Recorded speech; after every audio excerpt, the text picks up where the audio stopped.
السلام علیکم ورحمت الله. نن ګران لیدونکو موږ د مطابقت کې تمرین حل کوو. مطابقت تمرین کې موږ سره درې دانې دا سوالونه راکړی شوي دي. راځو د اول سوال به څنګه حل کوو. اول سوال چې دا موږ سره د لومړي ګروپ په هکله باندې ده. دغه مطابقت مخکې له دې نه چې موږ کله داسې یو عددي مثال راکړی شوی، لومړی دغه د مطابقت لپاره به څه کوو؟ عمومي شکل لیکو. فرض مثال دا کوم مطابقت دی؟ د لومړي ګروپ مطابقت. د لومړي ګروپ مطابقت عمومي شکل په دې ډول چې a منفي b کل په توان د n سره خو دلته چې دوه د n نو دلته هم دوه. لومړی دې ته به ذات انکشاف وکړو، خو مثبت علامه مثبت نیسو، منفي او منفي نیسو. دلته چې د a مربع a لیکو، یو ضرب دوه دوه، دوه تقسیم پر الاول حد دوه منفي ولې جفت حد علامت شو منفي دوه a b مثبت b مربع. دا مطابقت شکل چې کله موږ ځان ته ولیکو نو دا ډایرکټ دغه مطابقت دغه ډول ولیکئ. دا د a b په ځای باندې چې کوي قوسونه کېږي، منفي دوه a په ځای قوس، د b په ځای هم قوس، ځکه د ضرب په حالت کې دی مثبت د b مربع په ځای b په ځای قوس مربع خپل لیکو. نو اوس تاسو دومره فقط وکړئ دغه قیمتونه راواخلئ، همدلته یې وضع کړئ 2x y زائد یعنې b y اوس دلته b ده، دلته y ده، نو دلته چې لیکو y. اوس دا څنګه کوو؟ ساده کوو.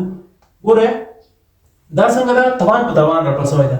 یو ضرب دوه دوه، دوه مربع راځي، نو دوه مربع څو کېږي؟ 4x مربع.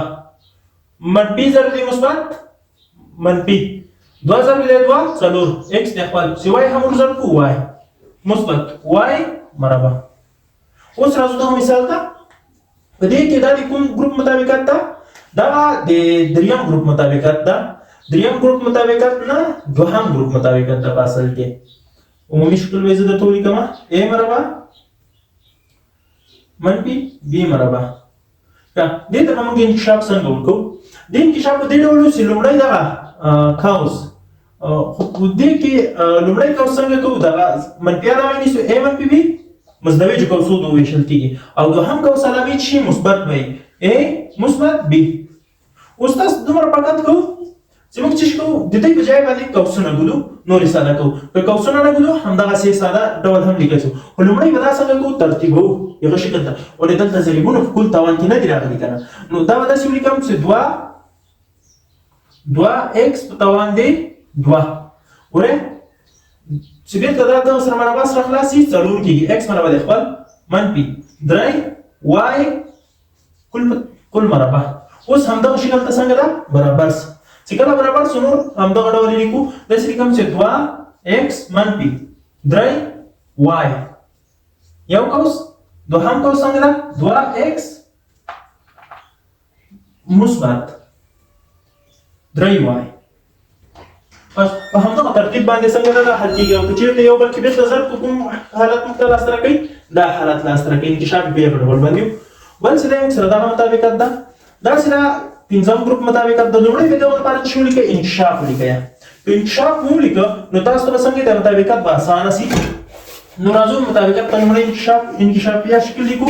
دلته مې درته ولیکم a مثبت b منفي c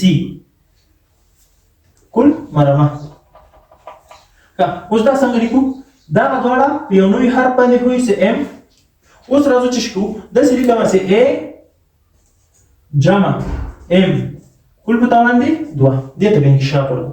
دا حالت څنګه دی؟ سره مساوي دي. ولې د m قیمت شي څه؟ دغه b منفي c څه، نو دې ته انکشاف ورکړو. انکشاف چې کله ورکړو a مربع مثبت 2 a m مثبت m مربع. او دا علامه مثبت راځي. مثبت څنګه راځي؟ دا خو علامه منفي نه ده که نه، ټول علامې څنګه راځي؟ مثبت راځي. نو دلته چې کوو a مربع د خپل حالت مثبت 2am دی خپل حالت، m په ځای چې وکړو ډایرکټ به قیمت وضع کوو b منفي c. چې ولیکم b منفي c، b منفي c مو ولیکه مثبت، او د m مربع په ځای کوم قیمت لیکو؟